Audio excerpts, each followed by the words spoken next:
வண்டியில பைபாஸ்ல break down. ஏய் ஒரு பொம்பளையால ஆம்பளை நான் குழந்தை பெத்துக்க முடியாதா? கடவுளே நினைச்சா கூட முடியாதுமா.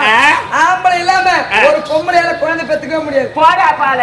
அம்மா நினைச்சா ஒரு ஊசி போட்டாலும் ஒரு ஆண் குழந்தை ஒன்று பெத்துக்கிறேன். ஊசி போட்டு எனக்கு ஆம்பளையே தேவையில்லை. இவங்க ஊசி போதும் குழந்தை பெத்துக்கிறேன் நான். ஏமா என்னடா நேரா திருவண்ணாமலைக்கு போ. திருவண்ணாமலைக்கு நான் போறேன். பெரிய ஹாஸ்பிடல்ல போற. பெரிய ஹாஸ்பிடல் ஒன்று பாக்குறேன். அங்க போய் சேன ஊசி போடு. சேன டேய் அவன் என்ன ஆட மாட இல்ல குட்டி பண்ணியாட அவன் சின்ன ஊசி போடுறேன்னு போடுவியா?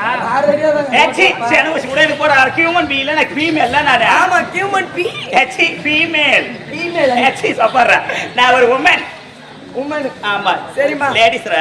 ஹாஸ்பிடல்ல போற. ஆமா. ஊசி ஒன்னு போற. ஊசி ஒன்னு போட்டுக்கறேன். 10 மாசம் கழிச்சு குழந்தை பிறகுது. 10 months ஆகுது எனக்கு டெலிவரி ஆகுது. இதுப்பா இங்கிலீஷ் டீச்சர் வந்துக்கறாங்க. ஏச்சி சப்பறடா. ஆனா ஆண் குழந்தை பிறப்பா. அந்த குழந்தைக்கு 5 வயசு ஆகுது.